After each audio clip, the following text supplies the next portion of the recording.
Hi hello friends എല്ലാവർക്കും ശ്രുതിയുടെ അശ്വിൻ്റെ നാളത്തെ പ്രമവിശേഷങ്ങളിലേക്ക് സ്വാഗതം.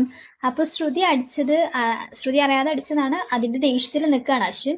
അത് കഴിഞ്ഞ് നാളത്തെ പ്രമോല് കാണിക്കുന്നത് എന്തൊക്കെയാണെന്ന് വെച്ചാൽ അച്ഛമ്മയും മനോരമ ആൻറ്റിയും അവരുടെ ഹസ്ബൻഡും ഒക്കെ ഇരിക്കുന്നുണ്ട്. അപ്പോൾ ശ്രുതിയും എനിക്കും കൂടി വന്ന് അവിടെ നിൽക്കുകയാണ്. അപ്പോൾ ശ്രുതി പറയുകയാണ്, നമുക്ക് ഈ സംഗീത് നൈറ്റിന് രണ്ട് വീട്ടുകാരുടെയും ഒരു കോമ്പറ്റീഷൻ, ഒരു മത്സരം പോലെ വെച്ചാലോ, ഡാൻസും പരിപാടിയൊക്കെ നമുക്കൊരു മത്സരം പോലെയൊക്കെ വെച്ചാലോ അത് കുറച്ചും കൂടി നന്നാവും, രസം ഉണ്ടാവും എന്നൊക്കെ പറയണം. അപ്പോൾ എനിക്ക് നല്ല സന്തോഷമായിട്ട് ഇങ്ങനെ ഇൻട്രസ്റ്റ് ആയിട്ട് നിൽക്കുന്നതൊക്കെയാണ് കാണിക്കുന്നത്. അപ്പോൾ ഇത് പറഞ്ഞു തീർക്കുമ്പോഴേക്കും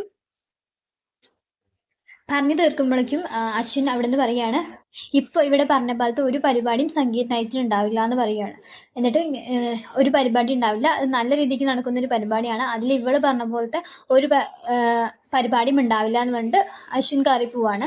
അപ്പം ഇവൾക്ക് എന്തോ അശ്വിൻ സമ്മതിച്ചാലാണ് നടക്കുള്ളൂ. പിന്നെ കാണിക്കുന്നത് അശ്വിൻ ശ്രുതി അശ്വിനോട് പോയി സംസാരിക്കുന്നതാണ്. സർ, ഞാൻ അടിച്ചതാണ് ഇപ്പോൾ സാറിന് ഇങ്ങനെ ഒരു പ്രശ്നം, എന്നോട് സാറിൻ്റെ അഭിമാനത്തിന് കളങ്കം പറ്റിയത് ഞാൻ അങ്ങനെ അതുകൊണ്ടാണ് സാർ ഇപ്പോൾ ഇതിന് സമ്മതിക്കാത്തത് വെച്ചാൽ സാറിൻ്റെ ദേഷ്യം തീരുന്ന വരെ സാർ എന്നെ തല്ലിക്കോ, എനിക്കൊരു കുഴപ്പമില്ല എന്ന് പറയാണ്. അപ്പോൾ അശ്വിൻ എണീച്ച് നിന്നിട്ട് ശ്രുതിനെ നോക്കുന്നതും ശ്രുതി ഇങ്ങനെ തിരിഞ്ഞു നിൽക്കുന്നതാണ് കാണിച്ചു നിർത്തിയത്. അത് കാരണം പ്രമോള് കാണിക്കുന്നത്. അപ്പോൾ സംഗീത നൈറ്റിന് മുന്നേ ഉള്ള കുറച്ച് സംഭവങ്ങളാണ് കാണിച്ചിരിക്കുന്നത്. വീഡിയോ ഇഷ്ടമായ എല്ലാവരും ഒന്ന് ലൈക്ക് ചെയ്യണം, സബ്സ്ക്രൈബ് ചെയ്യണം. താങ്ക്